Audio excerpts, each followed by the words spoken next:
ధ్యానం చేసుకుందాం. పరిశుద్ధ వాక్యం ఇది, దేవుడు అభిషేకించిన వాక్యాన్ని మనము విని దాన్ని ఆశీర్వాదం మనం పొందుకోవాలని మిమ్మల్ని అందరినీ కూడా బ్రతిమలాడుతున్నాం. మరొకసారి చేరవచ్చిన సంఘాన్ని అందరికీ కూడా ప్రభు నామంలో వందనాలు తెలియజేస్తున్నాను. చాలా చక్కనైనటువంటి స్తుతి ఆరాధన కట్టు చేశారు. వారికి దేవుడు మెండైన దీవెనలు అనుగ్రహించాలని కూడా కోరుకుంటున్నాను. సమయంలో ఈ దినానికి ఏర్పరచబడిన వాక్యము, దేవుడు తెలియజేస్తున్న మాటలు మనము కంటిన్యూగా చూద్దాం. అది సమయంలో మరి వాక్యము నిమిత్తము ప్రార్థన చేసుకున్నాం. మన మధ్యన ఇందిరమ్మ గారి ముందుకు వచ్చి క్లుప్తమైనటువంటి ప్రార్థన మనం చేస్తారు. వాక్యాన్ని మొత్తం కళ్ళు మూసుకొని వాక్య ప్రార్థన ఎగవేద్దాం. దేవుడు తన పరిశుద్ధాత్మని విడుదల చేసి మనందరికీ అవసరమైనటువంటి మాటలు, కనీసం ఒక్క మాటతోటైనా దేవుడు మనతో మాట్లాడి మన హృదయాల్ని మార్చాలి, ఆశీర్వాదాలు ఇవ్వాలని కోరుకుంటూ మనం ప్రార్థన చేసుకున్నాం. హల్లెలూయా. ప్రార్థన చేసుకుందామండి. హల్లెలూయా, హల్లెలూయా, హల్లెలూయా. దేవాది దేవ యేసయ్యా, మీకు వందనాలు ప్రభా, వందనాలు తండ్రి. ఆయన ఇంతవరకు తండ్రి బిడ్డలతో ప్రభా నాయన స్తుతింపబడేటట్టు చేశారయ్యా. నాయన తండ్రి ప్రతి కుటుంబంను ప్రభా ఆశీర్వదించి నాయన సంఘంలో తోడుకొచ్చినందుకై వందనాలు ప్రభా. నాయన తండ్రి నా ప్రభా ఇంతవరకు నాయన ఎంతో సంతోషముగా ప్రభా బిడ్డలు పాడిన పాటల్లో చేసిన ప్రార్థనలో ప్రభా నాయన మీరు విన్నారు ప్రభా. నాయన ఈ విధముగా తండ్రి దైవ సేవకుని ద్వారా ఏ వాక్యమైతే ఆయన నోటి నుంచి ప్రభా వచ్చిన్నదో ప్రభా, ప్రతి బిడ్డ ప్రభా నాయన తండ్రి వారి హృదయంలో ఆ వాక్యమును తండ్రి నాయన ధ్యానించే భాగ్యమును అనుగ్రహించండి తండ్రి. వాక్యము యొక్క లోతైన విషయములు చెప్పుతుండగా ప్రభా ఏ బిడ్డ కూడా తండ్రి ఇతరమైన ఆలోచనలకు పోకుండా ప్రభా మీ వాక్యమును మనసారా వినే భాగ్యమును దయచేయండి తండ్రి. నాయన ఈ జరిగిన సంగముల్లో జరిగిన వాక్యములన్నీ దైవ సేవకులకు తోడుగా ఉండి మీ కాపుదలని చేరయ్యా. వందనాలు తండ్రి, వందనాలు ప్రభా. నాయన దేవ తండ్రి ఈ యొక్క జన్మదిన వేడుకలలో ప్రభా ప్రతి గృహంలోని ప్రభా మీ యొక్క దీవెనలను చండి, వారి పనుల్లో తోడుగా ఉండండి ప్రభా. సంఘమునకు చేయించున్న సేవలో బిడ్డలందరూ చేయించున్న సహాయమును బట్టి వందనాలు ప్రభా. అలాగే తండ్రి నాయన ఆ పనుల్లో ప్రభా సాతాను చేస్తున్న శోధనలో పడి ప్రభా యేసయ్యా దేవుడి గారికి నాయన గాయమును మాన్చి ఆయనకి గొప్ప సహాయం చేశారయ్యా. మీకు వందనాలు ప్రభా. ఉన్నటువంటి గాయమును పూర్తిగా మార్చి ప్రభా నాయన తండ్రి ఆయన సంఘము యొక్క పనుల్లో తండ్రి ప్రతి ఒక్క బిడ్డ నాది అని ఆ బిడ్డలు తలంచుకొని తండ్రి ఆ సేవలో పాల్గొనే భాగ్యమును అనుగ్రహించండి తండ్రి. యేసయ్యా నాయన చిన్న బిడ్డల నుంచి వృద్ధాప్యంలో ఉన్న వారి వరకు మీరు తోడుగా ఉండండి నాయన. రేపటి దినమున ప్రభా క్యారల్స్కి రావడానికి సిద్ధపడుతున్న బిడ్డలకి తండ్రి ఈ యొక్క వాతావరణంలో వారికి ఏ ఆటంకము రాకుండా ప్రభా మీ కాపుదలను అనుగ్రహించమని వాక్యము ద్వారా మాతో మాట్లాడమని నజరేయుడైన యేసయ్య పేరట వేడుకుంటున్నాను తండ్రి.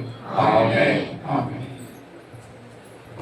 గత వారములో ఒక వాక్యాన్ని సందేశాన్ని మనం జ్ఞానం చేసుకున్నామండి. ఎవరికైనా గుర్తుంటే చెప్తారా? పోయిన ఆదివారము ఏమండి వినపడలేదు, నాకు సగమే వినపడతాను. ఇత్తీలు, ఎస్.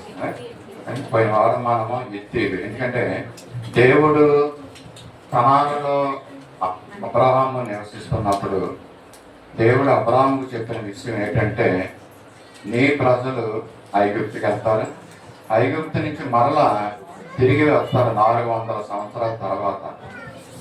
వచ్చి ఈ కనాను దేశాన్ని నేను వాళ్ళకి స్వాధీనం చేయబోతున్నాను, ఇది స్వాస్థ్యంగా వాళ్ళకి ఇవ్వబోతున్నానని అబ్రహాముతో దేవుడు సెలవిస్తూ ఉంటున్నాడు. కనానులో ఉన్న మరి 7 జాతులు వారు ఉన్నారు. కనానులో 7 జాతులు నివసిస్తున్నారు. మరి ఆ జాతుల్ని వెళ్ళగొట్టమని ముందుగా దేవుడు అబ్రాహాముకు వాగ్దానం చేశాడు, అబ్రాహాము పిల్లలు పుట్టాలి అండి, ఇస్సాకు, యాకోబు 12 గోత్రాల వారు, మరి అంతా ఇశ్రాయేలు జనాంగం అవ్వాలి. వాళ్ళందరూ వచ్చి కనానులో నివసిస్తున్న ఈ 7 జాతుల వారిని వెళ్ళగొట్టాలన్న విషయం పోయిన వారం కూడా నేను చెప్పాను. వెళ్ళగొట్టి ఆ దేశాన్ని స్వాధీనం చేసుకోవాలి, కనాను దేశాన్ని. ఈ కనాను దేశంలో 7 జాతుల వారు, బలమైనటువంటి జాతుల వారు అక్కడ ఉంటున్నారు. దాంట్లో పోయిన వారము హిత్తీయుల గురించి చెప్పాను. హిత్తీయులు అనగా ఏంటి అర్థం చెప్పాను. అది కూడా భయపెట్టువారు అండి. హిత్తీయులు అంటే మనుషులను భయపెట్టేస్తారంటండి. సాతాను కూడా భయపెడతారు కదండి. సాతాను యొక్క ఆత్మ ఈ హిత్తీయులో ఉంది. ఈ హిత్తీయులు భయపెడుతున్నారు అన్నమాట. హిత్తీయులు అనగానే భయపెట్టువారని మనం జ్ఞాపకం చేసుకోవాలి. మనల్ని భయపెడతారు. మనలో భయపడే ఆత్మ ఉంటే మనం భయపడతాం, దేవుని ఆత్మ ఉంటే మనము భయపడం.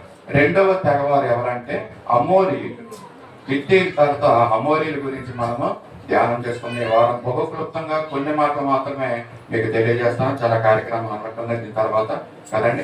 అమోరీలు అనే వారు రెండో జాతి గురించి మనము జ్ఞాపకం చేసుకుంటున్నాం, ఇక్కడ ధ్యానం చేసుకున్నాం. దానికి మూలవాక్యంగా పోయిన వారం చెప్పింది ద్వితీయోపదేశకాండం 7వ అధ్యాయము 1వ వచనములో ఈ యొక్క తెగల గురించి రాసించాడు దేవుడు.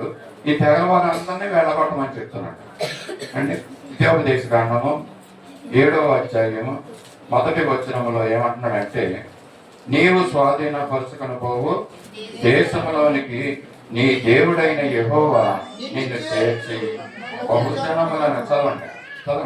స్వాధీనపరచుకొనబోవు దేశములోనికి నీ దేవుడైన యెహోవా నిన్ను చేర్చి బహు జనములను అనగా సంఖ్యకును బలమునకును నిన్ను మించిన హిత్తీయులు, గిర్గాషీయులు, అమోరీయులు, కనానీయులు. చూడండి, ఈ జాతుల వారు అక్కడ ఉన్నారు కదండి. ఈ అబ్రాహాముతో చెప్తున్నాడు, నీవు స్వాధీనపరచుకుపోయి. అబ్రాహాముకి చెప్పాడు, మోసేకి చెప్తున్నాడు ఇక్కడ. అలాగే యోషువా కూడా ఏ మాటలు చెప్పాడంటే, మీరు స్వాధీనపరచుకున్న దేశంలో అక్కడ ఎవరు ఉంటున్నారంటే, అక్కడ ఒక మాట ఉంది ఏంటంటే, యెహోవా నిన్ను చేర్చి బహు జనములను అనగా సంఖ్యకును బలమునకు నిన్ను మించిన వారు. ఏమండి, ఇశ్రాయేలు ప్రజలకు అంట అక్కడ ఉన్నటువంటి అమోరీలు కానీ, గిర్గాషీయులు కానీ, హిత్తీయులు కానీ 7 జాతుల వారు కూడా ఎలా ఉంటున్నారంటే, ఇశ్రాయేలు ప్రజల కంటే సంఖ్యకు మించిన వారంట. బహు జనములు అంట వాళ్ళు, సంఖ్యకును బలమునకు నిన్ను మించిన వారు. అండ్ ఇశ్రాయేలు ప్రజల కంటే చాలా బలవంతులు అంటాడు అమోరీలు అన్నవాడు. మనం వాడి గురించి జ్ఞాపకం చేసుకున్నాం. అలాగే హిత్తీయులు అన్నవాడు కూడా, గిర్గాషీయులు అనే వాళ్ళు కూడా, వీళ్ళందరూ బలమైనటువంటి వ్యక్తులు అంట. వాళ్ళు ఎక్కడ ఉన్నారంటే కనానులో నివసిస్తున్నారు. వీళ్ళని వెళ్ళగొట్టాలి ఇప్పుడు ఇశ్రాయేలు ప్రజలకి. దేవుడు చెప్తున్నాడు, మీరు స్వాధీనపరచుకోబోతున్నారు అన్నాడు. ఇశ్రాయేల్ జనాంగం చాలా తక్కువ మంది జనాంగం. మరి వాళ్ళకంటే బలహీనులు, అంత బలమైన వారు కాదు. ఓన్లీ దేవుని బలము చేత మాత్రమే వాళ్ళని జయించగలరు. వాళ్ళ నమ్మకం ఉంచాలన్నమాట. మా దేవుడు శక్తివంతుడైన దేవుడు, బలవంతుడైన దేవుడు, మాతో ఉండి మాతో యుద్ధం చేయించి మమ్మల్ని గెలిపించగల దేవుడు అనేసి నమ్మకం ఉంచే కనుక వాళ్ళు గెలుస్తారు. అందుకని దేవుడు ఏంటంటే ముందుగానే చెప్పేస్తున్నాడు, నువ్వు స్వాధీనపరచుకున్న బహు దేశము నిన్ను చేరుస్తానంటున్నాడండి. అంటే బహు జనములు, మరి నీకంటే బలవంతులు, నీకంటే సంఖ్య ఎక్కువ ఉన్నవారు ఈ జాతుల వారు ఉన్నారు. వాళ్ళు ఏం చేయాలంటే నీ ఎదట నుండి వెళ్ళగొట్టమంటాడండి. అంటే అక్కడికి వెళ్ళిన తర్వాత వాళ్ళని వెళ్ళగొట్టిన తర్వాత అనేసి అంటున్నాడండి. ఇది ఎంతగా ఎప్పుడు వెళ్ళగొట్టమని చెప్తున్నాడండి? వెళ్ళగొట్టమంటున్నాడు, బాగానే ఉంది. అంటే ఈ జాతుల వారు అందరినీ ఎప్పుడు వెళ్ళగొట్టాలి? ఆదికాండము 15వ అధ్యాయము 16వ వచనంలో మనం చూస్తున్నట్టే, ఆదికాండము 15వ అధ్యాయం అబ్రాహాముతో మాట చెప్తున్నాడండి. అమోరీల అక్రమము ఇంకను సంపూర్ణము కాలేదు గనుక నీ 4వ తరం వారు ఇక్కడకు మరలా వచ్చేదరని నిశ్చయముగా తెలుసుకొనమని అబ్రాహాముతో ఈ మాటలు చెప్తున్నాడండి. దేవుడు అబ్రాహాముతో చెప్తున్న మాటలు ఏంటంటే, మీరు ఈ 7 జాతుల వారిని వెళ్ళగొట్టాలి. ఎప్పుడు వెళ్ళగొట్టాలి? అమోరీయుల అక్రమము సంపూర్ణమైనప్పుడు మీరు ఈ 7 జాతుల వారిని వెళ్ళగొట్టాలి. ఏంటంటే ఇది ఎలా ఉంది? అసలు దేవుడు ఏం చెప్పాలి? ఆ 7 జాతుల వారిని మీరు వెళ్ళగొట్టండి, నేను మీకు తోడే ఉంటాను అని చెప్పాలి. కానీ ఇక్కడ ఏమంటాడంటే అమోరీల అక్రమము సంపూర్ణము అయిన తర్వాత మాత్రమే మీరు ఆ 7 తరాల వారిని వెళ్ళగొట్టగలరు, అంతకుముందు మీరు వెళ్ళగొట్టలేరు. అమోరీ అక్రమ సంబంధంతో అక్రమంతో మరి ఈ యొక్క జాతుల వారిని వెళ్ళగొట్టడం అన్నది లింక్ అయి ఉందండి. ఇక్కడ వాళ్ళు వెళ్ళి వాళ్ళు 7 జాతుల వారిని వెళ్ళగొట్టలేరు. వాళ్ళు అమోరీల అక్రమం సంపూర్ణం అవ్వాలంట. ఇదేంటి మరి ఇంకో మాట దేవుడు చెప్తున్నాడు, అమోరీల అక్రమం సంపూర్ణం ఎందుకు అవ్వాలి అంటే అక్రమము కూడా సంపూర్ణమయ్యేదాకా దేవుడు వెయిట్ చేస్తున్నాడండి. మనం తెలుసుకోవాల్సిన మాట ఏంటంటే ఇందులో అక్రమంగా జీవించే వారి యొక్క అక్రమాన్ని ఏంటి వాళ్ళకి సంపూర్ణం అవ్వాలంట దేవుడు వెయిట్ చేస్తూ ఉంటాడంటండి. అది దుర్మార్గంగా జీవించేవాడు జీవిస్తూ ఉంటాడు, మనం చూస్తూ ఉంటాం, మనం అనుకుంటా ఉంటాం ఏంటి మనమైతే ఎంత భయభక్తులతో ఉంటాం, ఏదన్నా దొంగతనం చేయాలంటే భయపడతాం, ఏదైనా నరహత్య చేయాలంటే భయపడతాం. ఈ నరహత్య చేసేవాడు ఏంటి మనుషులు చంపేస్తున్నాడు, జైలుకి వెళ్తున్నాడు, మళ్ళీ రిలీవ్ అయ్యి మళ్ళీ వచ్చేస్తున్నాడు, మళ్ళీ చంపుతున్నాడు మనుషులు. వాళ్ళకి భయం ఉండదండి. వాళ్ళకి ఎంత దుర్మార్గంగా ఉంటున్నారు. ఏంటి దేవుడైనా న్యాయం చేయడా ఈ విషయంలోనే మనం అనుకుంటా ఉంటాం. కానీ దేవుడు ఏం చెప్తున్నాడంటే ఈ మాట, అతని యొక్క దుర్మార్గత సంపూర్ణం అవ్వాలంటాడు. దేవుడికి తెలుసు ఎప్పుడు అక్రమాన్ని సంపూర్ణం చెయ్యాలి, ఎప్పుడు ఆ దుష్టత్వాన్ని సంపూర్ణం చెయ్యాలన్నది అది దేవునికి తెలుసు అంట. ఇప్పుడు మనకు తెలుసుకున్నాం కదండి. ఇప్పుడు ఎవరైనా దుర్మార్గుడు ఉంటే, అక్రమం చేసేవాడు ఎవరైనా ఉంటే మనము వారి గురించి చింతపడవలసిన పని లేదు. దుష్టుని చూసి మనము విచారపడవలసిన పని లేదు. ఆ దుష్టుని యొక్క దుష్టత్వం ఎప్పుడు ఎండ్ అవుతుంది అంటే అది సంపూర్ణం అయినప్పుడు. అది దేవునికి తెలిసేది ఎప్పుడు సంపూర్ణం చేయాలన్నది. ఇది భక్తిలో సంపూర్ణంగా ఉన్నవాడు ఒకటండి. భక్తిలో సంపూర్ణం స్థితి. దేవుడు ఒక భక్తి పరుణ్ణి మరి అతని జీవితం సంపూర్ణం అయ్యే వారికి లోకంలో ఉంచుతాడు. పగడాల ప్రవీణ్ గారిని అతని పరిచర్య ఎంత సంపూర్ణం అయ్యింది. ఒక దినాన్ని ఆయన చంపబడ్డాడు. అది దేవునికి తెలుసండి, అది సంపూర్ణం అవడం. అంటే భక్తుల్ని కూడా ఏ సమయంలో సంపూర్ణంగా ఉంచాలో ఎంతవరకు అన్నది ఇక్కడ దేవుడు తెలియజేస్తూ ఉంటున్నాడు. మరి ఇక్కడ ఒక మాటను కూడా మనం చూద్దాం. అపోస్తలుడైన పౌలు కూడా ఏం చేశారండి, సౌలు అప్పటి యుద్ధ మీరు వినండి మాట. సౌలు ఎంతకాలంగానో సంఘాన్ని హింసించాడు కదండి, ఎంతో హింసించాడు. ఆయన శ్రమలు బాగా పెట్టాడు. మరి ప్రభుత్వం దగ్గర నుంచి ఉత్తరాలు తీసుకున్నాడు, పర్మిషన్ ఉత్తరాలు, లెటర్లు తీసుకుని మరి వాళ్ళని వాళ్ళ సంఘం నుంచి ఈడ్చుకెళ్ళి వాళ్ళు చంపడం, వాళ్ళు హింసించడం చేస్తూ ఉంటున్నాడు. ఇది ప్రభుత్వానికి కూడా అక్కడ ఇష్టమే ఆ సమయంలో. అంటే ఈ విధంగా ఉంటున్నప్పుడు మరి సౌలు యొక్క దుష్టత్వం ఎప్పుడు సంపూర్ణమైందండి అది అంటే ఒక సమయం వచ్చింది. ఆ సమయం వచ్చిన తర్వాత దుష్టత్వం స్టాప్ అయింది, ఫుల్ స్టాప్ అయింది కదా. అదే విధంగా దేవుడు చూస్తాడనమాట ఒక్కొక్క మనిషిని ఎంతవరకు ఎలాగ జీవింప చేయాలన్నది. ఒకవేళ దుష్టుడా, పాపాత్ముడా, దుర్మార్గుడా, అక్రమమైన మార్గాల్లో నడుస్తున్నవాడా మనం చూస్తాం. ఎప్పుడు ఈ అక్రమం క్లోజ్ అవుతుందో, ఎప్పుడు ఈ దారిలో వస్తాడని మనం చూస్తూ ఉంటాం కొంతమందిని చూసి కదండి. ఎప్పుడు వస్తుంది అది దేవుడు నిర్ణయిస్తాడు. ఒక సమయం, ఒక దినం నిర్ణయిస్తాడు. అది సంపూర్ణం అవ్వాలి ఆ అక్రమం. ఇక్కడ కూడా అమోరీ యొక్క అక్రమము సంపూర్ణమైనప్పుడు వీళ్ళు ఇశ్రాయేలు ప్రజలు మరి మరలా ఈ యొక్క కణాన్ని స్వాధీనం చేసుకుంటారని దేవుడు చెప్తున్నాడు కదండి. ఇక్కడ అపోస్తలుడైన పౌలు మారాడు, సౌలు పౌలుగా మారాడు. అది కాలం సంపూర్ణమైంది. తర్వాత అనేకమైనటువంటి ఎన్ని హింసలైతే అతను హింసించాడో సంఘాన్ని, అంతకన్నా ఎక్కువ హింసలు ఆయన భరించాడండి. దేవుడు ఆ విధంగా చేశాడు ఆయన్ని కదా. ఇక్కడ చూద్దాం. అటువంటి పౌలు ఏం చెప్తున్నాడంటే క్రైస్తవ జీవితము, విశ్వాస యొక్క జీవితము ఏ విధంగా సంపూర్ణం అవ్వాలి, ఎప్పుడు సంపూర్ణం అవుతుందని ఈ అపోస్తలుడైన పౌలు కొలసీ సంఘానికి రాస్తూ ఈ మాట చెప్తున్నాడు. చూస్తారా, కొలసీ రాసిన పత్రిక 1వ అధ్యాయము 28వ వచనంలో మనం చూస్తూ ఉంటున్నాం. అపోస్తలుడైన పౌలు ఆయన యొక్క జీవితం సంపూర్ణమైంది అంటే ప్రభువులోకి వచ్చాడు, మారాడు. ప్రతి మనుషుని క్రీస్తునందు సంపూర్ణునిగా చేసి ఆయన ఎదుట నిలువబెట్టవలెనని సమస్త విధములైన జ్ఞానముతో మేము ప్రతి మనుషునికి బుద్ధి చెప్పుచు ప్రతి మనుషునికి బోధించుచు ఆయనను ప్రకటించుచున్నాము. ప్రకటించుతున్నాము. అండ్ అపోస్తలుడైన పౌలు ఇప్పుడు మారిన తర్వాత ఏం చేస్తున్నాడండి? మనుషుల్ని సంపూర్ణంగా స్థితిలోకి తీసుకొస్తున్నాడంటండి, హెచ్చరిస్తున్నాడంట, మనుషుల్ని బోధిస్తున్నాడంట. ఎందుకు? గద్దిస్తున్నాడంట. ఎందుకంటే ఈ యొక్క దుష్టత్వం నుండి మొదలుకొని క్రీస్తులో సంపూర్ణంగా వాళ్ళు జీవించాలనేసి అపోస్తలుడైన పౌలు ఎంతగానో ప్రయాసపడుతున్నాడండి. పౌలు చేస్తున్న పని ఏంటంటే ప్రతి మనుషుని క్రీస్తునందు సంపూర్ణంగా చేస్తున్నాడంటండి. అక్కడేమో అమోరీయులు అక్రమాలు ఎంతో మరి చేస్తూ ఉంటున్నారు. దేవుడు చూస్తున్నాడట, వెయిటింగ్ చేస్తున్నాడు, వీళ్ళు ఎప్పుడు సంపూర్ణం చేస్తారా అనేసి వెయిట్ చేస్తున్నాడు దేవుడు.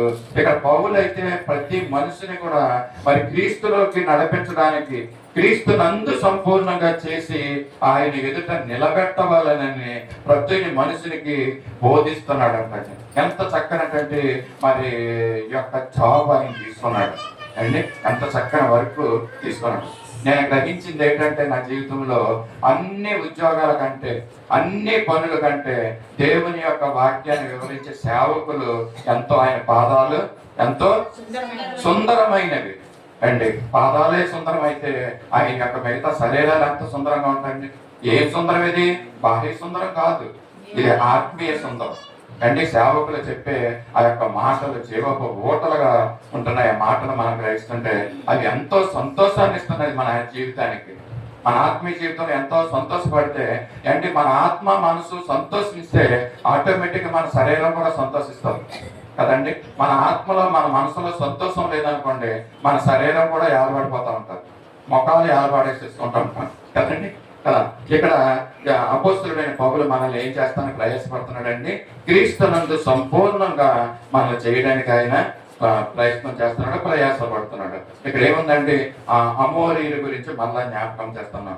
అక్రమాలు కూడా సంపూర్ణం అవ్వాలండి. ఇందా చెప్పాను కదా, చేస్తున్న అక్రమాలు అన్ని దేవుడు సంపూర్ణమయ్యే వరకు మరి ఉండమని వెయిట్ చేయమని అబ్రాహాముతో, మోసేతో, యెహోషువతో ఆయన తెలియజేశాడండి. మీరు స్వాధీనం చేసుకోబోయే దేశానికి మీరు ఎప్పుడు వెళ్తారంటే, ఎప్పుడు స్వాధీనం చేసుకోవాలి, ఎప్పుడు వాళ్ళని మరి వెళ్ళగొట్టాలి, పారద్రోలాలంటే అమోరీయులు ఇంకా కనాన్లో ఉన్నారు. ఆ అమోరీయులు కనాన్లో ఎంతో అక్రమం చేస్తున్నారు. ఆ అక్రమాలన్నీ నేను ఒక మాటతో ఆపగలను, కానీ అక్రమాలు చేసేవాడిని చేయనిస్తాడండి దేవుడు అండి. అబద్ధాలు ఆడేవాడిని దేవుడు అబద్ధాలు ఆడేస్తున్నాడు, ఆడుకోమంటున్నాడండి. ఎందుకంటే ఒక దినం ఉంది, తీర్పు దినం అండి. యవన కాలంలో మరి సుఖించు, సంతోషించు, వీటన్నిటిని బట్టి తీర్పులోకి నువ్వు వస్తావని అంటాను వాక్యం కదండి. ఇక్కడ కూడా అమోరీయులు అక్రమం సంపూర్ణం అవ్వాలని అబ్రాహాముకి ఇంకో మాట ఉందండి. అక్కడ చదువుకున్న మాటల్లో కాదండి, అక్కడ కాదు, ఇక్కడ అక్కడ ఏమంటాడంటే 4 తరాల వరకు అండి అక్రమము సంపూర్ణం అవ్వాలంటే 4 తరాలు ఉందానంటే నీ 4వ తరం వారు ఎక్కడికి మరలా వచ్చేదరని నిశ్చయముగా తెలుసుకోమని ఇక్కడ చెప్తున్నాడండి మాట. దేవుడు అబ్రాహాముతో ఏమన్నాడండి? మీ 4వ తరము. వాళ్ళు ఉండేది ఎక్కడ ఉంటున్నారు? ఇప్పుడు కనాన్లో ఉంటున్నారు అండి. కనాన్ నుంచి ఎక్కడికి వెళ్తారు? వాళ్ళు ఐగుప్తుకి వెళ్తారు అండి. యోసేపు ద్వారా అక్కడ కనాన్లోకి వెళ్తారు వీళ్ళందరూ. కనాన్లో కరువు వచ్చినప్పుడు ఏమైందని, యోసేపు గారు ఈజిప్ట్లో ఉంటే, ఐగుప్తులో ఉంటే వీళ్ళ కుటుంబాన్ని, కనాన్లో ఉన్న కుటుంబాన్ని అక్కడికి పిలుచుకున్నాడు ఐగుప్తుకి. ఐగుప్తుకి వెళ్ళిన తర్వాత యాకోబును కూడా అక్కడికి తీసుకెళ్ళాడు. 70 మంది అక్కడికి వెళ్ళారు. మొత్తం కుటుంబస్తులందరూ కూడా అక్కడే ఉన్నారు ఐగుప్తులు. మరలా ఆ ఐగుప్తు నుంచి దేవుడు ఇవ్వబోయే పాలు తేనెలు ప్రవహించే కనానికి దేవుడు స్వాధీనపరచుకోమని అన్నాడు. ఎప్పుడంటే అమోరీయుల అక్రమం సంపూర్ణం కావాలి కనాన్లో. రెండవదిగా నీ 4వ తరం వారు మరి ఇక్కడ కనాన్లోకి ప్రవేశిస్తారు. 4వ తరం అంటే ఒక తరం 55 సంవత్సరాలు అనుకోండి అండి. దేవుడి గారు ఉన్నారంటే కౌంట్ చెప్పాలి మాకు. అందుకనే ఒక తరం వారు 85 సంవత్సరాలు అంటే ఇక్కడ ఏమంటాడు దేవుని వాక్యం? ఇక్కడ 4 తరాలు అంటున్నాడండి. 485 చెప్తారని మీకు 340 ఓకేనండి. 340 85 సంవత్సరాలండి. ఓకే, నేను అనుకున్నాను ఓకే 360 సంవత్సరాలు అనుకోండి అటు ఇటు కలిపి అండ్ వాళ్ళ. ఎందుకంటే 90 సంవత్సరాలు జీవించిన వాళ్ళు కూడా ఉంటారు దాంట్లో అంటే. అబ్రాహాము సభలో 120 సంవత్సరాలు జీవించిన వాళ్ళు ఉన్నారు. ఏదేమైనప్పటికీ కూడా ఈ 4 తరాల వారు ఒక 300 సంవత్సరాలు అనుకోండి. 300 సంవత్సరాల తర్వాత వీళ్ళు ఏం చేస్తున్నారండి, ఐగుప్తు నుంచి కనానుకు ప్రయాణం అయ్యారు. వీళ్ళు ప్రయాణమై వస్తుంటే మరి ఇంకా అమోరీయుల యొక్క అక్రమం ఎక్కడ పూర్తవ్వలేదండి. ఇక్కడ దేవుడు ఏమంటున్నాడు, అమోరీయుల అక్రమం సంపూర్ణం అయినప్పుడు మాత్రమే మీరు ఇక్కడికి రావాలి. ఇది సంపూర్ణం అవ్వాలంటే ఎన్ని సంవత్సరాలు అన్నానండి? ఎన్ని తరాలు? 4 తరాలు. 4 తరాలు అంటే 360 సంవత్సరాలు అనుకోండి అండి. 360 సంవత్సరాలు 400 సంవత్సరాలు ఎంత తేడా ఉంటుంది దేవుడిగా చెప్పాలి. 400 సంవత్సరాల్లో 360 సంవత్సరాలు వీళ్ళు బయటకు వచ్చారు ఐగుప్తు నుంచి. ఇంకా 40 సంవత్సరాలు ఉంది పార్టీ అండి. ఈ 40 సంవత్సరాలు కూడా వీళ్ళు ఏం చేయాలంటే వెయిటింగ్ చేయాలండి. ఇశ్రాయేలు ప్రజలు ఐగుప్తు నుండి బయలుదేరి కనాన్లోకి రావాలంటే అప్పటికి 300 సంవత్సరాలు అయిపోయాడు. దేవుడు ప్రామిస్ ఏం చేశాడు, 4 తరాల తర్వాత అన్నాడు. అంటే సపోజ్ 400 సంవత్సరాల తర్వాత అనేసి మనం అనుకుందాం. ఇంకా 40 సంవత్సరాలు ఉంది. అప్పటికే 360 సంవత్సరాలు అయిపోయింది. ఇంకా 40 సంవత్సరాలు ఉంది. కానీ వీళ్ళ వెంటనే ఐగుప్తు నుంచి బయటకు వచ్చిన వెంటనే కనాన్లోకి వెళ్ళిపోలేదండి. ఈ యొక్క మరి అమోరీల్ని, గిర్గాషీల్ని, గిత్తీల్ని, 7 జాతుల వారిని వెళ్ళగొట్టడానికి ఇంకా 40 రోజులు టైం ఉందండి. ఈ 40 రోజుల టైంని ఏం చేశాడంటే దేవుడు 40 సంవత్సరాలు దేవుడు వీళ్ళని ఎక్కడ పెట్టాడండి? అరణ్యములో తిప్పుతూ ఉన్నాడండి దేవుడు. ఏంటంటే ఇక్కడ ఇది వెయిటింగ్. ఈ 40 సంవత్సరాలు పూర్తవ్వాలి. పూర్తయిన తర్వాత మరి వీళ్ళ కణాన్ని స్వాధీనం చేసుకోవాలి. ఈ లోపల ఏమవుతుంది, అమోరీల యొక్క అక్రమము సంపూర్ణం అవుతుందంట. వీళ్ళు అక్కడ వెయిటింగ్ చేస్తున్నాడు. దేవుడు తిప్పుతున్నాడు అరణ్యంలో, సీను అరణ్యంలో, అక్కడ ఎక్కడ ఎండి తిప్పుతున్నాడు. ఎలాగంటే ఒక ట్రైన్ మరి వైజాగ్ రైల్వే స్టేషన్ రాకముందు ఏం చేస్తుందండి, ప్లాట్ఫారం ఖాళీగా లేకపోతే అంటే అవుట్లో పెట్టేస్తారు అండి. ఇప్పుడు చెప్పండి, ఒక ఫ్లైట్ మరి ల్యాండ్ అవ్వాలంటే కింద ప్లాట్ఫారం కూడా ఖాళీ ఉండాలి. ఆ రన్వే అండి, ఆ వెయిటింగ్ ప్లాట్ఫారం ప్లేస్ మరి ఖాళీ ఉంటేనే ఆ ప్లేన్ కి సిగ్నల్ ఇస్తాడు, ఎస్ నువ్వు కిందకి దిగవచ్చు అని పైలట్ కి. అంతవరకు ఏం చేయలేడు, తిరుగుతూ ఉంటాడండి పైన అండి. అలాగే ఆర్కే బీచ్ కి అండి అలాగే తీసుకెళ్తాడు, సముద్రం మీద తీసుకెళ్ళిపోతాడు అండి. మీపుకోవాలి అవన్నీ తిప్పుతాడు అనమాట. ఇక్కడ నుంచి సిగ్నల్ రావాలి, ఏటీసీ అని అంటారు, ఎయిర్ ట్రాఫిక్ కంట్రోల్ అని.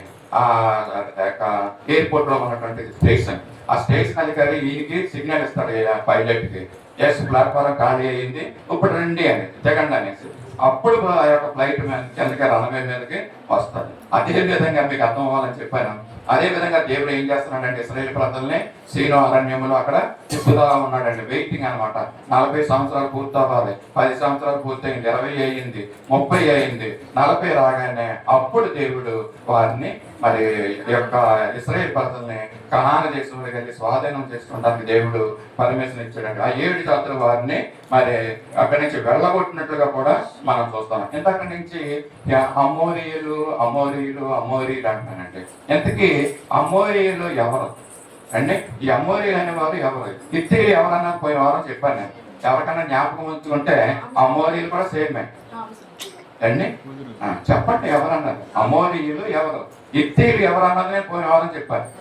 వాళ్ళు పుట్టుపూర్వోత్తరాలు అక్కర్లేదు, కనీసం ఆ యొక్క పూర్వీకుడు ఆయన యొక్క మరి ముత్తాంతలు ఎవరో చెప్తారు. నాబాబు అండి, పోయిన వారు కూడా చెప్పాను. అమోరీల యొక్క పూర్వీకులు ఎవరంటే ఎక్కడి నుంచి మొదలయ్యారంటే వీళ్ళు నాబాబు నుంచి మొదలయ్యారు. హిత్తీయులు పుట్టారు, వాళ్ళకి నాబాబు సంతానం నుంచి వచ్చిన వాళ్ళు. నాబాబు పుట్టలేదండి, నేను జ్ఞాపకం ఉంచుకోండి. ఇది నాబాబు యొక్క కుమారులు మరి ఇక్కడ అమోరీల కింద, హిత్తీయుల కింద వచ్చి ఉన్నారు. ఇక్కడ ఇంతకీ అమోరీలు ఎవరని చెప్తున్నాను, మళ్ళీ సార్ జ్ఞాపకం ఉంచుకొని వచ్చే వాళ్ళు మళ్ళీ అడుగుతాను నేను అమోరీలు ఎవరన్నది. నాబాబు గారి యొక్క కుమారుడు ఎవరు? హాము. సేము, హాము, యాఫెతు. దాంట్లో హాము అనే వ్యక్తి ఉన్నాడు. ఆ హాము యొక్క కుమారుడు ఎవరని చెప్తారండి? చెప్పారు ఇప్పుడు. ఏమో మరి సునీల్ ఏమన్నాడంటే నాకు మాట్లాడుతూ ఫోన్లో, అన్నయ్య నువ్వు వీళ్ళకి ఎక్కువగా ప్రశ్నలు వేస్తా ఉండు, ఎందుకంటే వీళ్ళ పక్కతో మాట్లాడుతూ ఉంటారు, సమాధానం చెప్పాలి. కనీసం నువ్వు ప్రశ్న వేసినప్పుడు అన్నా కనీసం నీ ఎంత చూస్తారల్లా, నువ్వు ప్రశ్నలు వేయండి అని అంటున్నాడు. అంటే నేను ఎక్కువ ప్రశ్నలు వేయడానికి తీసుకున్నా, వాక్యం ముందుకెళ్తా ప్రశ్నలు వేస్తూ ఉంటే ఇప్పుడు చెప్పండి. నాబాబు కుమారుడు హాము కుమారుడు కనాను యొక్క జాతిలో నుంచి వచ్చిన వాళ్ళే వేరు అండి. ఎవరు? అమోరీయులు, కనాను యొక్క బిడ్డలుగా ఉన్నారు. ఆయన ఏం చేశారంటే చాలా మందికి అన్నాడండి. ఆ వాక్యం మీకు చూపించాలంటే మరి టైం లేదు, టైం వదిలేస్తాం. ఆ కనాని యొక్క ఆ బిడ్డలే ఈ అమోరీలు, హిత్తీలు, హివ్వీలు, పెరిచీలు, గర్గాసీలు ఇంకా అలా ఉన్నారండి. జనాలు 10 జనాలు ఉన్నారన్నమాట అతనికి అమోరీకి. అదంతా అది సిస్టర్ పర్లేదు. వీళ్ళందరూ కూడా మరి ఈ యొక్క నోవాహు యొక్క సంతానం బిడ్డలుగా వస్తున్నారు. దాంట్లో మరి కనానికి అమోరీ అనే ఒక కొడుకు పుట్టాడు అనమాట. ఈ అమోరీ జనాంగంగా మారాడు ఇక్కడ అండి. ఇంతకీ అమోరీ యొక్క పూర్వోత్తరం చెప్పాను కదండి, ఎవరి తండ్రి ఎవరి తాత అన్నది. ఈ అమోరీలు అంటే ఏంటి? ఇందాక ఏమనుకున్నాం మనం హిత్తీలు అంటే ఏంటి? హిత్తీలు అనగా ఎవరని చెప్పుకున్నాం మనము? భయపెట్టేవారని చెప్పుకున్నాం. ఇక్కడ అమోరీల గురించి చూద్దాం. అమోరీలు అంటే ఎలాంటి వారంటే వాళ్ళు గర్వపు మాటలు మాట్లాడేవారంటండి అండి. వాళ్ళ హృదయంలో ఎప్పుడూ గర్వం ఉంటుందంటండి. ఎవరు? అమోరీలు. ఎందుకుంటుంది ఈ గర్వం వాళ్ళలో అంటే ఒక వ్యక్తి ఎవరన్నా ఎక్కువ చదువుకుని పెద్ద ఉద్యోగం చేస్తూ అండి కొంతమంది ఉంటారు, అందరూ ఉంటారు అలా అండి. కొంత ప్రౌడ్నెస్ ఉంటుంది ఆడలో. వాడు అసలు బెండవాడు ఎక్కడ అనుకోడు కదా. కానీ కొంతమందిని చూసాను నేను, పెద్ద చదువుకున్న వాళ్ళు, పెద్ద ఉద్యోగాలు చేసేవాళ్ళు, ప్రొఫెసర్స్ గా ఉన్నవాళ్ళు సింపుల్ గా ఒక టీ షర్ట్, ఒక ప్యాంటు, అబ్బాయి చిలకలతో వాకింగ్ తిరుగుతున్న చూసానండి నేను అండి. ఈ దేవుడు మన కోరుకున్నాడు. ఎంత సింపుల్ గా ఉంటే అంత మంచిది. మన డబ్బు సేవ్ అవుతుంది అండి, అన్ని విధాలా అది మంచిది. ఇలా అమోరీయుడికి గర్వం ఉందంటండి. గర్వం మాటలు మాట్లాడుతూ ఉంటారంటండి. ఎందుకు గర్వం అంటే వీళ్ళంట ఇందాక మనం చదువుకున్నాం బలవంతులు అంటండి అంటే ఉన్నత దేహులు అంటారండి. ఇలా దేహం చాలా చెప్పండి ఏమని చెప్తున్నారు? ఎస్, ఉన్నత దేహులు. శరీరం అంతా వీళ్ళు చాలా ఎత్తైన వారు అంటండి, బలవంతులు అంట. అందుకని వీళ్ళ అమోరీల్లో గర్వం ఉంటారంటండి వీళ్ళు అండి. అది వాక్యం మనం చూద్దాం. ఆమోస్ గ్రంథం చేయండి 2వ అధ్యాయము 9-10 వచనాల్లో చక్కగా ఆమోసు రాస్తున్నాడండి. ఈ యొక్క అమోరీల యొక్క బలము ఎలా ఉంటుందంటండి, వారి యొక్క ఎత్తు ఎంతో పొడవైన వారంట, ఎంతో బలమైన వారంట. ఆమోస్ గ్రంథంలో ఆమోసు భక్తుడు మనకి తెలియజేస్తున్నాడు. ఆమోసు 2వ అధ్యాయము 9-10 వచనాలు. దేవదారు వృక్షమంతా ఎత్తైన వారు, సింధూర వృక్షమంతా బలము గలవారు, అమోరీలను వారి ముందర నిలవకుండా నాశనం చేసేదని కదా. చాలు. దేవుడు ఏం చెప్తున్నాడంటే ఈ అమోరీల గురించి ఏమన్నాడంటే ఎలాంటి వారంటండి, దేవదారు వృక్షం అంత ఎత్తు అంటండి. దేవదారు వృక్షం చాలా పొడవుగా ఉంటుందండి. ఎవరన్నా చూసారా దేవదారు వృక్షం? బంగారు శెట్టి గారు చూడాలా? నేను చూశానండి. ఇది ఉత్తరప్రదేశ్లో ఆ యొక్క నైనితాల్ అనే ప్రాంతానికి మేము వెళ్ళడం జరిగింది డ్యూటీలో. అక్కడ చాలా ఈ మెడిసిన్స్ తయారు చేసే ఏంటంటే ల్యాబొరేటరీస్ చాలా ఉన్నాయి. మనకి గాజువాకలో ఎలా ఉన్నాయో ల్యాబొరేటరీస్, అలాగే రెడ్డి ల్యాబ్స్ అని ఆధార్స్ అని అక్కడ మెడిసిన్ తయారవుతుందండి. అక్కడ తయారైన మెడిసిన్ ఎక్కువగా మనకి ఇక్కడ ఏంటంటే డిస్ట్రిబ్యూట్ చేస్తూ ఉంటారు. మరి అక్కడ చూసాను ఆ చెట్లు కొండల మీద ఉన్నాయి, అన్ని కొండలే అక్కడ అంటే. ఆ కొండ మీద ఇంకా పొడవుగా, బలంగా, లావుగా ఉన్నాయి. దానితో పాటు ఎత్తుగా కూడా ఉన్నాయి. ఏంటి అని అంటే ఇది దేవదారు వృక్షం అని చెప్పారు. ఎప్పుడన్నా ఎవరికన్నా దేవదారు వృక్షం చూడాలంటే ఉత్తరప్రదేశ్లో కొండల ప్రాంతానికి వెళ్ళి చూడొచ్చు. ఇంకోటి రెండోది ఏంటంటే అది సింధూర వృక్షం అంతా బలము గలవారు. వీళ్ళు ఎలాగ ఉన్నారంటే అమోరీలు దేవదారు వృక్షం లాగా పొడవుగా ఉన్నారంట, మరి సింధూర వృక్షం లాగా బలంగా ఉన్నారంట. సింధూర వృక్షం చూసారు ఎవరన్నా అయితే? నేను కూడా చూడలేదు. ఓకేనండి. అంటే బైబిల్లో ఉన్న చెట్లు మనం చూడలేము. అంటే ఈ విధంగా ఈ అమోరీలు అనే వారు ఇంత బలంగా, ఇంత ఎత్తుగా ఉంటున్నారంటండి అండి. మరి దేవుడు వీళ్ళని చూసి, ఈ ప్రజలను చూసి, ఈ అమోరీలను చూసి ఇశ్రాయేలు ప్రజలు ఏమనుకుంటున్నారంటే మరి చాలా బలవంతులు, చాలా ఎత్తైన వారు. నిజమే, ఆ మాట బైబిల్లో కూడా రాస్తుంది. అంటే మోసే కూడా ఏం చేస్తాడంటే ఆ ఇశ్రాయేలు ప్రజల్లో నుంచి 12 గోత్రాల వారిని వేగు చూడటానికి కనానికి పంపిస్తాడు కదా. 12 గోత్రాల నుంచి ఒక్కొక్క గోత్రం నుంచి ఒక్కొక్క మనిషిని తీసుకుని, ప్రాముఖ్యమైన మనిషిని తీసుకుని ఆ 12 మందిని కనాన్లోకి వెళ్ళి ఆ ప్రాంతం ఎలాంటిది, అక్కడ చెట్లు ఎలా ఉన్నాయి, పళ్ళు ఎలా ఉన్నాయి, ఏముంటుంది అనేసి అదంతా చూసి రమ్మన్నాడండి. ఆ యొక్క స్థలం సారంగా ఉందా లేదా ఇవన్నీ చూడమని 12 మందిని 12 గోత్రాల నుంచి పంపిస్తే దాంట్లో 10 మంది 10 గోత్రాల వారు, 2 గోత్రాల్లో మరి యొక్క యెహోషువ కాలేబులు అనే వారు కూడా ఇద్దరు ఉన్నారండి. ఈ 12 మంది కనానికి వెళ్ళినప్పుడు కనాన్లో వాళ్ళు చూసి వచ్చిన తర్వాత మరి వాళ్ళు ఏమంటారంటే ఇది కూడా వాక్యం చూపిస్తాను. మీరు సంఖ్యాకాండము 13వ అధ్యాయము 28వ వచనంలో ఎలాగున్నారంటే, మనం అమోరీల గురించి చూస్తున్నాం, ధ్యానం చేసుకుంటాం. అమోరీలైన వారు చాలా బలవంతులు అని అంటున్నారు. ఇక్కడ పక్క నిమిషం ఇక్కడ మరి ఈ యొక్క ఇశ్రాయేలు ప్రజల్లో 12 గోత్రాల్లో వారు 12 మంది అక్కడికి వెళ్ళిన తర్వాత ఆ కనాన్లో ఉన్నటువంటి మనుషులు ఎటువంటి వారు అన్నది ఈ వాక్యంలో చూస్తున్నాం. చదవండి. అయితే ఆ దేశంలో నివసించు జనులు బలవంతులు, వారి పట్టణములు ప్రాకారం కలిగి. చూడండి 31, 33 చూడండి. 31 అదే అధ్యాయము. అయితే అతనితో కూడా పోయిన మనుషులు ఆ జనులు మనకంటే బలవంతులు, వారి మీదకి పోజాలమనిరి. ఇక్కడ చూస్తున్నారు కదా 33 కూడా లాస్ట్ లో చూడండి మాట. అక్కడ నెఫీలీయులని, అక్కడ సెఫీలు సంబంధులైన అనాకు వంశపు సెఫీలీయులను చూచితిమి. మా దృష్టికి మేము మిడతల వలె ఉంటిమి, వారి దృష్టికి అట్లే ఉంటిమనిరి. చూసారు కదండి. ఇక్కడ ఇశ్రాయేలు ప్రజలు ఈ 12 గోత్రాల వారు కనాన్లోకి వెళ్ళి వేగి చూడమని మోసే పంపించినప్పుడు వీళ్ళు అక్కడికి వెళ్ళినప్పుడు అక్కడ చూసినప్పుడు ఎలా ఉందంటే అక్కడ అది వాళ్ళ ప్రజలు ఏ విధంగా వాళ్ళు ఉంటున్నారంటే ఆ దేశంలో నివసించే జనులు బలవంతులు అంటండి. ఏ దేశాన్ని అయితే దేవుడు స్వాధీనపరచుకోమని చెప్తున్నాడో ఆ దేశంలో ఉన్నటువంటి జనులు ఎలాంటి వారు అంటండి, బలవంతులు అంటండి. దీన్ని బట్టి మనం ఏమర్థం చేసుకోవాలంటే కొన్నిసార్లు మన జీవితంలో ఎదురయ్యే పరిస్థితులు చాలా బలంగా ఉంటాయి కదండి. ఆ పరిస్థితిని మనం ఎదుర్కోలేము. ఎక్కడ కూడా అలాగే ఉందండి. దేవుడేమో మీరు వెళ్ళి స్వాధీనం చేసుకోండి కనాన్లో అంటే వీళ్ళిద్దరూ వెళ్ళి 10 మంది 12 మంది వేగి చూడడానికి వెళ్ళి వచ్చిన వాళ్ళ యొక్క రిపోర్ట్ ఏంటంటే ఏం చెప్తున్నారంటే అక్కడ నివసించే జనులు బలవంతులు అంటే మాకు కనబడిన జనులందరూ ఉన్నత దేవులు, అక్కడ నెఫీలనే వారు చాలా చూసితిమి, మా దృష్టికి మేము మిడతల వలె ఉన్నాము అండి. గొలియాతులా ఉన్నట్టున్నారు వాళ్ళందరూ కూడా అంటే అక్కడ ఉన్న గొలియాతును ఒక్కడనే చూసాం మనం. దీని ద్వారా ఇక్కడ కనాన దేశంలో ఈ యొక్క అమోరీయులు ఎలా ఉన్నారంటే అందరూ గొలియాతుల్లా ఉన్నట్టున్నారు. అందుకని ఇక్కడ నెఫీలీయులు అని అంటారు. నేను అనుకుంటాను ఒక వాక్యం ఉంది ఆదికాండంలో, మరి దేవుని కుమారులు మరుని యొక్క కుమార్తెలు చక్కని వారని చూసి భూమి మీదకి వచ్చి వారితోటి కలిసినప్పుడు వారికి పుట్టిన పిల్లలు ఎవరంటే వాళ్ళు నెఫీలీయులు అంటారు. వాళ్ళు చాలా బలవంతులు అంటండి. ఆ బలవంతులైన వారు ఇక్కడ ఉన్నారంట కనాన్లో.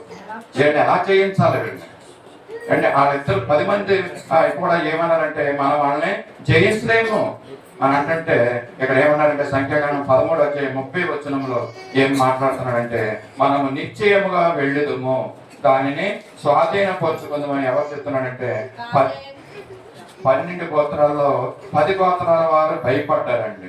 దాంట్లో 2 గోత్రాల వారు మాత్రము యెహోషువ కాలేబుల వాళ్ళు భయపడలేదండి. ఎందుకంటే వారు దేవుని కలిగి ఉన్నవారు. 12 మందిలో 10 మంది తిరుగువారు, దేవుని ఆత్మ లేనివారు అని చెప్పొచ్చు. 2 మాత్రమే దేవుని ఆత్మ కలిగి ఉండి వాళ్ళ గురించి భయపడలేదండి. దావీదు గొలియాతును చూసినప్పుడు భయపడలేదు. జనరల్ గా దావీదు గొలియాతుకి వెళ్ళి దెబ్బలాడితే జయించలేడు. అదంతా కేవలం దేవుని శక్తి మాత్రమే. ఒక్కరాయితో వాడిని నేలపడగొట్టడం. ఇక్కడ కూడా ఈ యెహోషువ కాలేబులు ఏమంటారంటే ఈ 10 మంది ఇలా చెప్పారు అనమాట. అక్కడ ఉన్నత దేవులు నెఫీలీయులైన వారు ఉన్నారు అంటే ఒక ద్రాక్షకాలని 2 మోసుకు రావాలి అంటే ఇటువంటివన్నీ చెప్పారు. చాలా బలవంతులని చెప్పి వాళ్ళంతా భయపడిపోయి వాళ్ళని భయపెట్టేశారండి. మోసేని భయపెట్టినట్టుగా చెప్తున్నారు వీళ్ళు ఇక్కడ. అప్పుడు అక్కడ ఉన్నటువంటి 2 గోత్రాల్లో ఉన్నటువంటి యెహోషువ అంటే కాలేబు ఏం చెప్తున్నారంటే మీరు భయపడద్దు, నిశ్చయంగా మనం చదువుకున్న మాట, మనం నిశ్చయంగా వెళ్ళుదము, దానిని స్వాధీనపరచుకుందాము. తర్వాత మరి ఇక్కడ మాట చెప్తున్నాడు. వీళ్ళందరూ మరి వెళ్ళి అక్కడ కనాన్లోను మరి అక్కడ వాళ్ళని జయించినట్టుగా స్వాధీనపరుచుకున్నట్టుగా చూస్తున్నాం. వాళ్ళు వెళ్ళే సమయంలో యెహోషువ ఏం చేస్తున్నాడంటే ఒకేసారి ఈ 5 తెగల వారిని 5 రాజుల్ని మరి ఓడించినట్టుగా కూడా మనం చూస్తున్నాం ఒకేసారి. అది యెహోషువ గ్రంథం ఉందో చదవద్దు, నేను చెప్పేస్తాను. 10వ అధ్యాయం 5వ వచనంలో యెహోషువ ఒకేసారి 5 అమ్మోనీయుల రాజుల్ని ఓడించినట్లుగా చూస్తున్నాం మనం. అంటే ఇలాంటి సమయాల్లో బలవంతులు అనేసి మనం భయపడకూడదండి. మనం దేవుల్లో బలవంతులు కదా. ఒకవేళ సాతానుడు బలవంతుడైతే దేవుడు మహాశక్తిమంతుడు. ఆయన ఆ శక్తిని మనం ఆశ్రయించాలండి. ఇందాక ఏం చెప్పుకున్నాం, అమోరీయులు ఎలాంటి వారండి? గర్విష్ఠులు, గర్వముతో ఉన్నవాడు, గర్వముతో మాట్లాడేవారు అంటే ఆ ఆత్మ మనలో ఉండకూడదు అంటే ఆ గర్వము మనలో ఉండకూడదు. మనం ఎలా ఉండాలంట? యేసయ్యలా మనం ఉండాలి. యేసయ్యలాగా మన మాటలు ఉండాలంట అండి. ఆయన మాటలు జీవపు మాటలు కాబట్టి యేసయ్యలాగా మనము ఉండాలంట. యేసయ్య మాటలు ఎలా ఉంటాయంటే, ఈ ప్రధాన యాజకులు బంట్రోతుని ఒకరిని పంపించి బంట్రోతుల్ని యేసుని బంధించి తీసుకురమ్మనేసి అంటే వాళ్ళు వెళ్ళి ఆ బంట్రోతులు యేసయ్య దగ్గరికి వెళ్ళారంటే బంధించి తీసుకువెళ్ళడానికి. కానీ అక్కడ దేవుడు మాట్లాడుతున్నాడు, యేసు ప్రభువు వారు మాట్లాడుతున్న మాటలు వాళ్ళు వింటూ చూస్తూ అలా ఉండిపోయారండి. అంటే యేసుని బంధించి తీసుకెళ్ళాలి. దీంట్లో ఒక ఎగ్జాంపుల్ నాకు గుర్తొస్తుంది. మొన్న ఏంటంటే ఆన్ ద బ్యాంక్ ఎంత పూలు ఆ గేమ్ని ఆడామండి మనం కదా. ఆడుతున్నప్పుడు రెఫరీగా మనం బంగారు సెట్ గారిని పెట్టుకున్నాం అక్కడ కదా. బంగారు సెట్ గారిని పెట్టుకుని ఎవరైతే మరి అవుట్ అవుతున్నారో చెప్పాలి. ఆయన ఇదిగో ఫలానా శ్రీ అవుట్ అయిపోయిందని చెప్పాలి. ఈ చెప్పడం లేదు, అలాగే ఆ కాళ్ళు చూసుకుంటూ ఉండిపోతాడు ఇలాగే అండి. అండ్ మా దేవుడి గారు కూడా అన్నారు, ఏంటంటే ఇలాంటి రెఫరీ మీరు అనేసి. సో ఇక్కడ కూడా ఎలాగుంటుందంటే, యేసు ప్రభువుని బంధించడానికి తీసుకురమ్మని బంట్రోతుల్ని యాజకులు పంపిస్తే ఈ యొక్క బంట్రోతులు వెళ్ళి యేసు ప్రభు మాటలు వింటూ ఉండిపోయారంటండి. ఆయన మాటలు అంత జీవపు మాటలు, అంత మరి పవర్ఫుల్ మాటలు. ఆ మాటలు మన హృదయాల్లో పనిచేస్తాయి అన్నమాట. మనం వచ్చిన పని మర్చిపోతాం ఆ టైంలో. బంగారు చెట్టుకి వెళ్ళాలి కదండి. ఇప్పుడు యేసు మాటలు అంత శక్తివంతమైనటువంటి మాటలు. మరి వీళ్ళ తర్వాత ఆ మాటలు యేసు ప్రభు మాటలు విని మరి వీళ్ళ బంట్రోతులు తిరిగి వెళ్ళిపోయారంటండి. యాజకులు అడుగుతారు, ఎందుకు మీరు వచ్చేసరి వెనక్కి? యేసు ప్రభు మరి మీరు బంధించి తీసుకురమ్మంటే ఆయన మాటలు ఆ మనుషుడు మాట్లాడినట్టు ఎవడు ఎన్నడూ మాట్లాడలేదని వాళ్ళు సాక్ష్యం చెప్తున్నారండి. వీళ్ళు ఎవరైనా అన్యులు, బంట్రోతులైన వారు అన్యులు యేసు ప్రభు మాటలు విని మరి అక్కడ సాక్ష్యం చెప్తున్నట్టుగా ఉంటుంది. దీన్ని బట్టి మనకి ఏం తెలుసుకోవాలంటే, క్రైస్తవులైనటువంటి మనము, విశ్వాసులైనటువంటి మనము యేసు ప్రభు గురించి సాక్షులుగా ఉండగలుగుతున్నామా? ఆయన మాటలు మనం ఇతరులకి తెలియజేయగలుగుతున్నామా? అన్యులు బంట్రోతులు చాలా స్ట్రిక్ట్ ఆఫీసర్స్ అండి వాళ్ళు. బంట్రోతులు అంటే ఎవరు చెప్పినా మాట వినరు. అలాంటి వారు యేసు ప్రభు మాటలు మాట్లాడుతుంటే వాళ్ళు విన్నారు. మరి దాన్ని గ్రహించుకుని ఇది మేము చేస్తున్న పని తప్పని గ్రహించుకుని వాళ్ళు వెనక్కి వెళ్ళిపోయారండి. వాళ్ళు యాజకుల దగ్గరికి వెళ్ళి సాక్ష్యం తెలియజేశారు. ఎంత యేసయ్య మాటలు ఎలా ఉన్నాయో చూసారు కదండి. మనకి యేసయ్య మాటలతో మనలో పని చేయాలండి. యేసు ప్రభులాగా మనం మాట్లాడాలి, యేసు ప్రభులాగా మనం జీవించాలండి. యేసుని రూపంలోకి మనము మారాలి, యేసుని రూపంలోనికి మారాలి, యేసుని రూపంలో ఉండాలి, యేసుని రూపంలోనికి మారాలి, యేసుని మాదిరి మనకు రావాలి. ఇదే ప్రభుని నిర్ణయం, ఇదే ప్రభుని పిలుపు, ఇదే ప్రభుని నీతి, ఇదే ప్రభునికి మహిమ, ఇదే ప్రభుని నిర్ణయం, ఇదే ప్రభుని పిలుపు, ఇదే ప్రభుని నీతి, ఇదే ప్రభునికి మహిమ. యేసుని రూపంలోనికి మారాలి, యేసుని మాదిరి మనకు రావాలి, యేసుని రూపంలోనికి మారాలి, యేసుని మాదిరి మనకు రావాలి. వస్తుందండి మనకి అండి. యేసుని రూపం మనకు వస్తుందా? యేసుని రూపంలోకి మనం మారగలుగుతున్నామా? పాట పాడడం మంచిదే. యేసులో మనం మాదిరికరమైన జీవితం మనం జీవించగలుగుతున్నామా? అండ్ ఈ అమోరీలు అయితే గర్వంతో కూడినటువంటి హృదయం కలవారు, గర్విస్తులు వీళ్ళ అండి. అలాంటి ఆత్మ మనలో ఉండకూడదండి.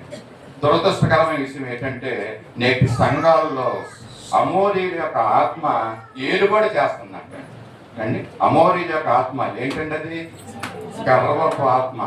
ఈ గర్వము మన సంఘాల్లో ఏలుబడి చేస్తుందంట. ప్రతి వారిలో కూడా ఆ గర్వము సాతానుడు లేపుతా ఉంటున్నాడండి. ఇగోస్ అండి, నేనే చెయ్యాలి, నేనే నేనే నేనే నేనే ఆడాలి అండి. ఇది గర్వంతో కూడిన మాటలు. సామెత గ్రంథంలో మీరు చదవద్దు, చెప్పేస్తాను. సామెత గ్రంథం 16:5 గర్వ హృదయులందరూ యెహోవాకు హేయులు గర్వం మనలో ఏమాత్రం ఉన్నా కూడా దేవుడు మనల్ని ఇష్టపడ్డాడండి. మనం ఆయనకి ఏలుగా అయిపోతున్నామంటండి. గర్వంతో మాట్లాడితే ఏమొస్తుందంటండి? జగడాలు వస్తాయంట, కలహాలు వస్తాయంటండి. అక్కడికి నాలో గర్వం ఉందనుకోండి, నేను ఎదురు వ్యక్తితో మాట్లాడుతూ ఉంటాను. మాట్లాడినప్పుడు గర్వంగా మాట్లాడుతూ ఉంటాను అనమాట. అవతల వ్యక్తి ఆ గర్వంతో మాట్లాడే మాటను బట్టి అతను కూడా మరి గర్వంగా గట్టిగా మాట్లాడతాడు అనమాట. ఇప్పుడు ఏమవుతుంది? జగడం మొదలు, జగడాలు కలహాలు ఇవి. సో గర్వంతో మాట్లాడితే జగడం పడుతుందంటండి.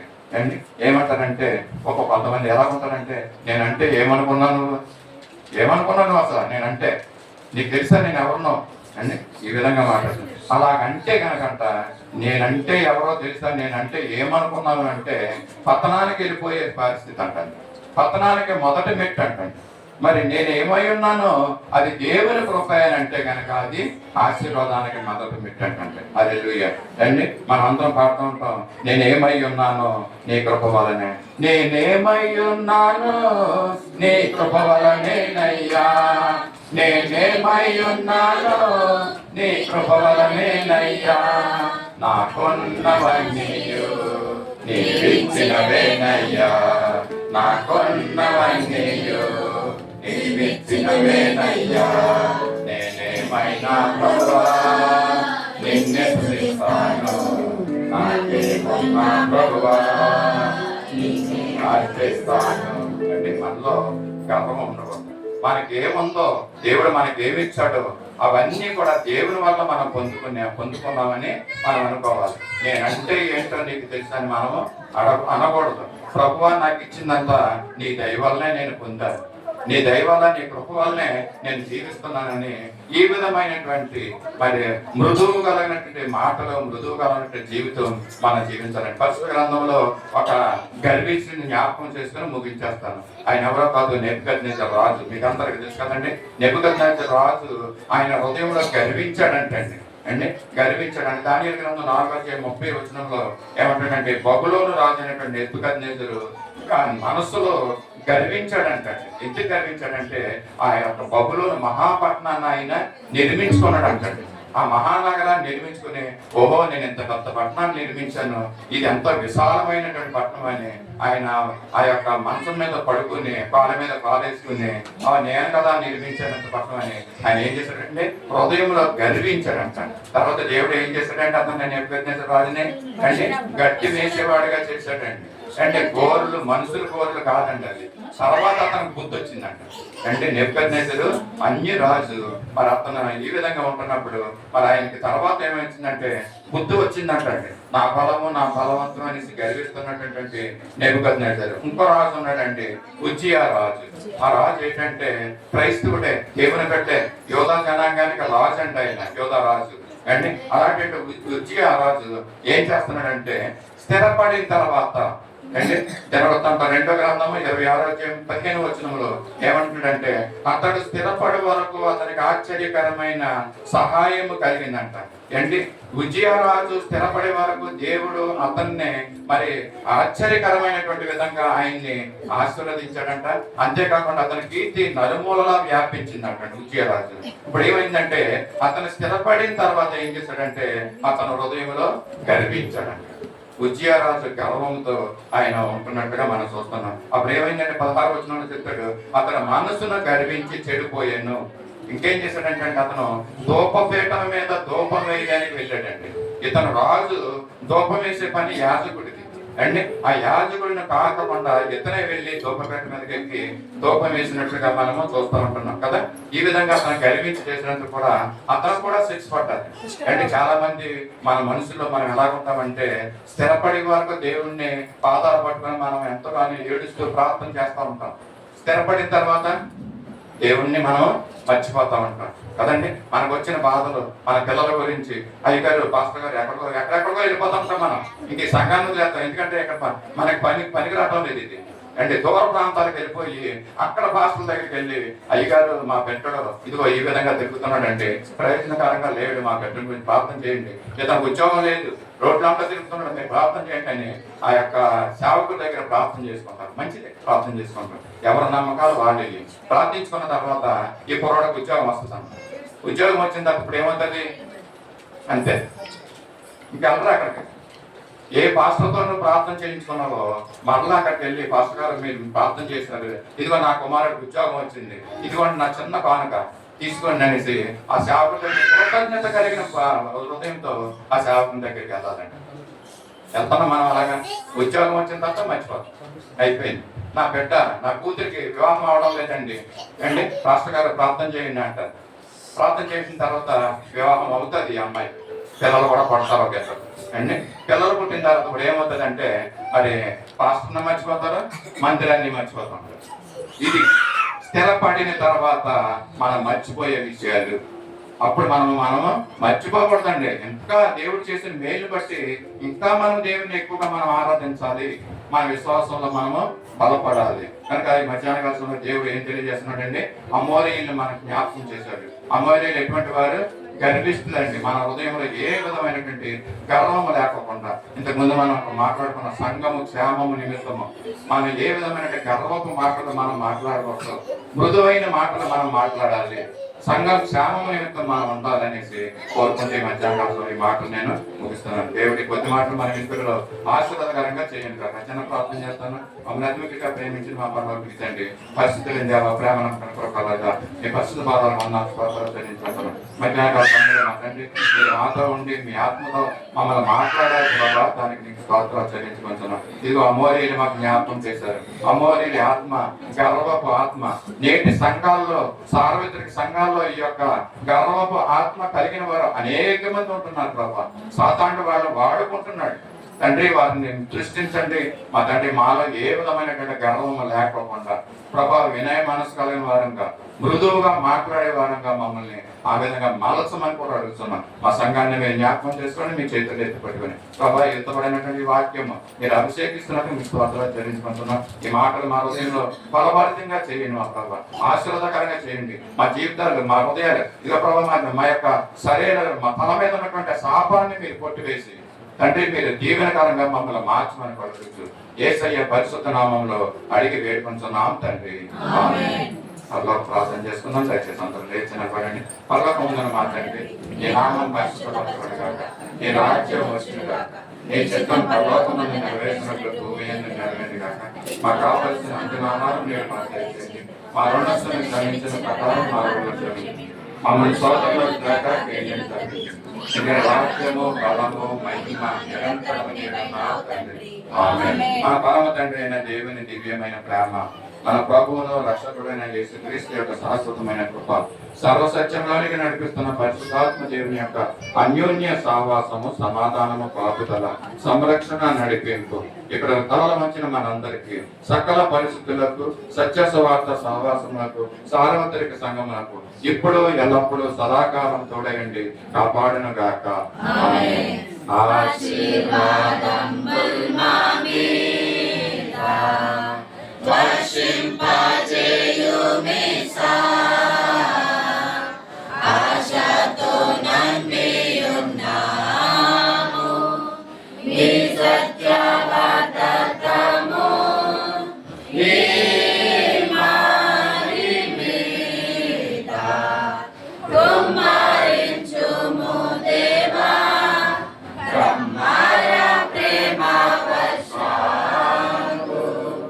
Brahma